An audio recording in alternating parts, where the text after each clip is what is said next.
Hello friends, मैं आजाद sir आपका अपना यूट्यूब चैनल आर्ट्स बाय आजाद सर में स्वागत है। दोस्तों, आज हम क्लास 11th के हिस्ट्री, जिसे हम वर्ल्ड हिस्ट्री के नाम से जानते हैं, विश्व के इतिहास के नाम से जानते हैं, इसके सिलेबस की चर्चा करने जा रहे हैं। जो 2026 और 27 का सेशन होगा।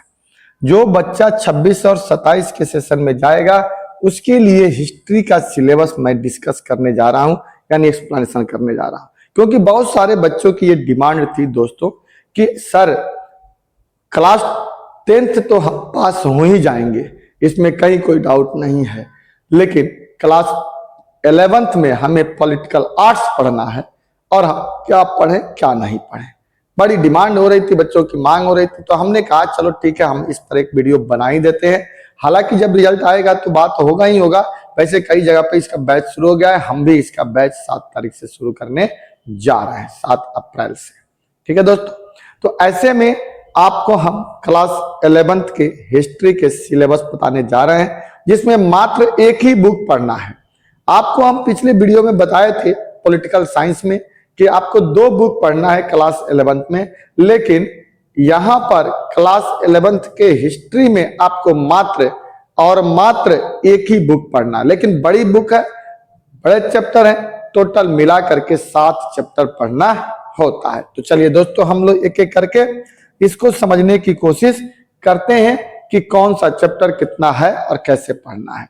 दोस्तों, इस किताब को हम भाग 1 के नाम से जानते हैं। किताब इतिहास के कुछ विषय के रूप में इस चैप्टर का नाम है।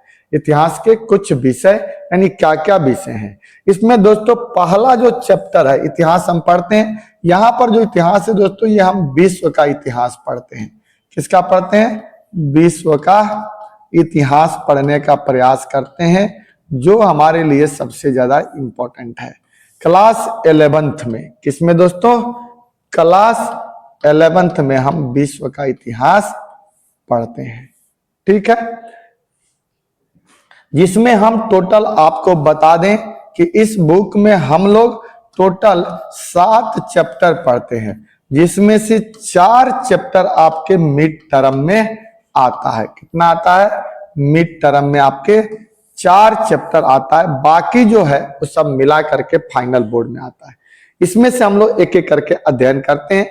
ठीक है, इसका जो यूनिट 1 है, यानी इकाई नंबर 1, जिसका नाम है प्रारंभिक समाज, अर्ली सोशलिज्म, यानी इसमें हम सबसे पहले जो पहला चैप्टर है जिसका नाम है लेखन कला और शहरी जीवन, इसे ही हम एक अन्य नाम और भी है जिसे हम मेसोपोटामिया के नाम से भी जानते हैं। यानी दोस्तों, जो पहला चैप्टर है जिसमें प्रारंभिक समाज के बारे में पढ़ना है कि हमारा शुरुआत समाज कैसा था और उस समाज के बारे में हमें अध्ययन करना है, और वहां पर जो चैप्टर है उसका नाम है लेखन कला और शहरी जीवन। यानी पहली बार हम यहाँ देखेंगे कि लिखने की कला डेवलप होगी और लोगों के अंदर शहरी जीवन डेवलप होगा, यानी ग्रामीण पृष्ठभूमि से लोग निकल करके शहर की तरफ जाएंगे। तो इसको हम दोस्तों समझने का प्रयास करेंगे। तो अब और इसी को हम दूसरी भाषा में भी, यानी दूसरे नामों से मेसोपोटामिया की सभ्यता के नाम से जानते हैं। दोस्तों, ये पहला चैप्टर होता है, बहुत ही महत्वपूर्ण और शानदार तरीके से इंटरेस्टिंग सब्जेक्ट होता है, बड़ी शानदार होता है। इसके बाद दोस्तों हम लोग पढ़ेंगे, इसमें दूसरे चैप्टर के बारे में पढ़ेंगे, जिस दूसरे चैप्टर का नाम है, जिसमें हम दूसरा इकाई कहते हैं, साम्राज्य इसे हम कहते हैं, लेकिन इसका नाम है 3 महाद्वीपों में फैला हुआ साम्राज्य। इस चैप्टर का नाम क्या है? 3 महाद्वीप। बड़ी ही विडंबना है कि एक महाद्वीप में नहीं फैला है, ये 3 महाद्वीपों में फैला हुआ है। ठीक है, 3 महाद्वीप हम लोग चर्चा करेंगे दोस्तों जब सिलेबस में, तो पढ़ाएंगे कि यूरोप में, अफ्रीका में, एशिया में, तीनों इलाकों में ये साम्राज्य फैला हुआ था। तो 3 महाद्वीप नहीं हुआ, यूरोप में कुछ गया, कुछ पश्चिमी एशिया में आ गया, कुछ उत्तरी अफ्रीका में हो गया। तो इस प्रकार से दोस्तों हम इसको 3 महाद्वीपों में फैला हुआ साम्राज्य पढ़ते हैं। और इसी का एक दूसरा नाम भी है जिसे हम रोमन साम्राज्य कहते हैं, क्योंकि इसकी राजधानी रोम थी और उसी के नाम से ये फैला हुआ था, इसीलिए इसे हम रोमन साम्राज्य के नाम से भी दोस्तों जानते हैं। ठीक है, तो साम्राज्य दूसरा चैप्टर हो गया। तीसरा जो चैप्टर होगा दोस्तों, इसे हम यायावर साम्राज्य कहते हैं। क्या कहते हैं, यायावर साम्राज्य, जिसमें हम चंगेज खान और मंगोल साम्राज्य के बारे में पढ़ेंगे कि कैसे चंगेज खान बड़ी ही अपनी विकट परिस्थितियों को झेलते हुए एक ऐसा साम्राज्य बनाया जो एक छोटा मोटा नहीं, पार महाद्वीपीय साम्राज्य उसे कहते हैं।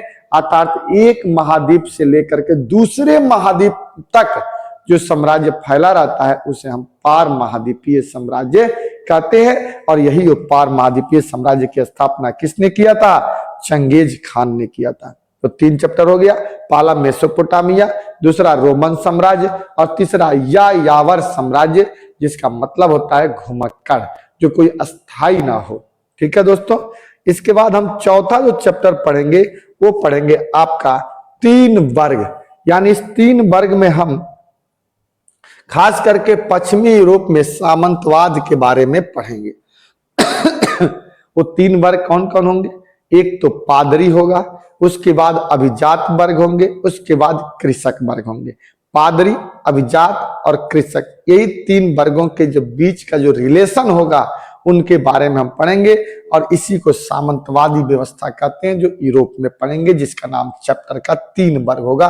यहां तक दोस्तों आपको यही 4 चैप्टर मिड टर्म में आ रहा है, आएगा मिड टर्म में आपका क्या होगा, आएगा। यही 4 चैप्टर आपको आता है, यही से मैप वगैरह भी आता है। इसके बाद दोस्तों 5वां जो चैप्टर होता है उसको हम कहते हैं बदलती हुई सांस्कृतिक परंपराएं। जो कैसे व्यवस्था बदल रही थी उसको हम बदलती हुई सांस्कृतिक परंपराएं कहते हैं। इसमें हम यूरोप के बारे में पढ़ेंगे कि यूरोप में कैसे वहां पर चेंजिंग हो रहा था कल्चर के क्षेत्र में।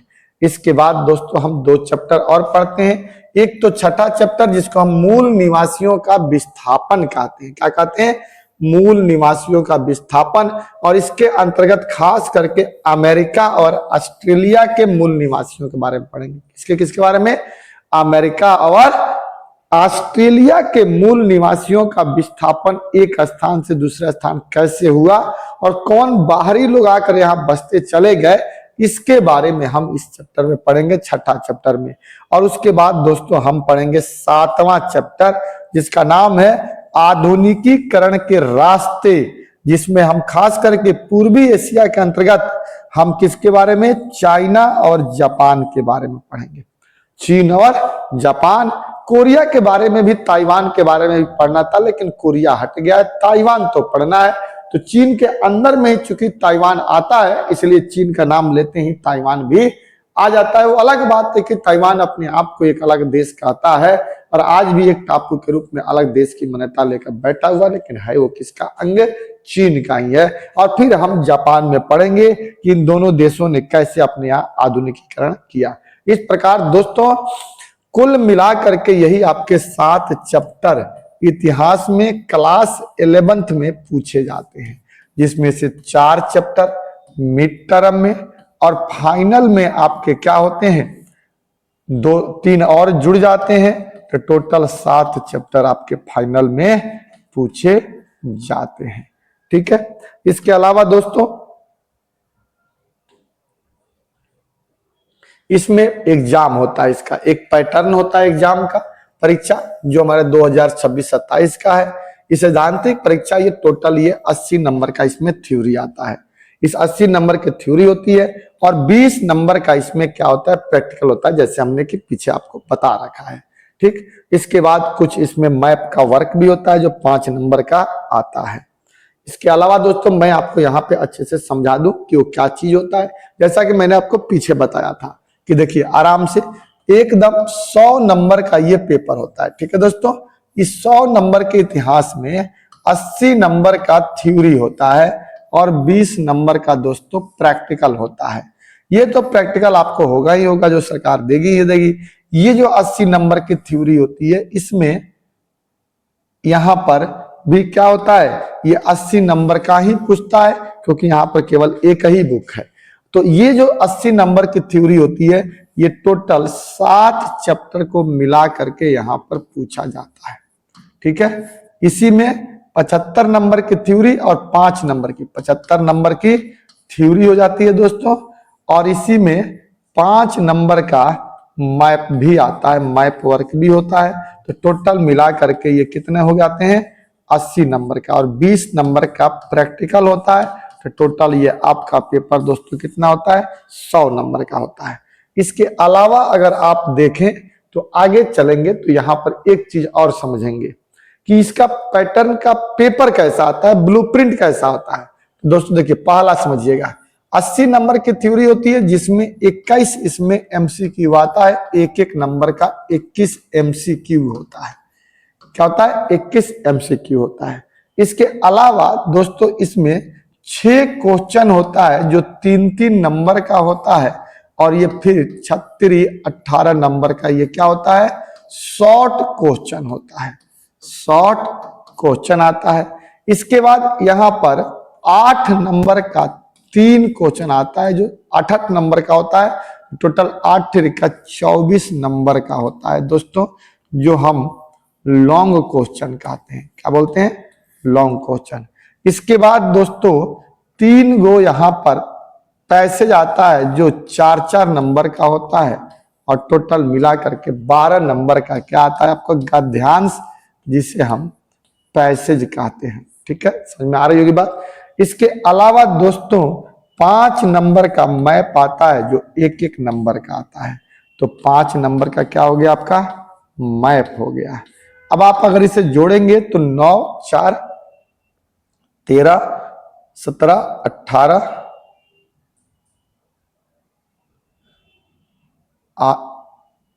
8 और 1 9 9 और 5 9 4 13 14 15 और 5 20 करो गया। 2 4 5 6 7 8 80। टोटल आपका कितना हो गया 80 नंबर का आपका ये पेपर होता है दोस्तों। ठीक है टोटल, और उसके बाद 20 इसमें जोड़ दीजिए तो प्रैक्टिकल हो गया। इस प्रकार टोटल 80 नंबर का पेपर 100 नंबर का पेपर आता है दोस्तों। अगर आपको ये क्लास 11th का हमने समझाया, हम भी इसके लिए बैच स्टार्ट कर रहे हैं। हम दिल्ली के मुकुंदपुर में पढ़ाते हैं। यहाँ पे हमारा बैच स्टार्ट हो रहा है 7 अप्रैल से। ठीक है दोस्तों, अगर आप मुकुंदपुर में रह करके मेरा वीडियो देख रहे हैं तो आप एक बार क्लास जरूर लीजिए, आपको अंतर महसूस होगा बाकी सारी चीजों से। इस प्रकार दोस्तों अगर आपको वीडियो अच्छा लगे तो आप इसे लाइक करिएगा, शेयर करिएगा, और सब्सक्राइब अभी तक नहीं किए होंगे तो सब्सक्राइब जरूर करिएगा, क्योंकि सब्सक्राइब करने से आपके हमारे मनोबल बढ़ते हैं और दिल खोल के पढ़ाने की इच्छा होती है। ठीक है दोस्तों, जय हिंद जय भारत।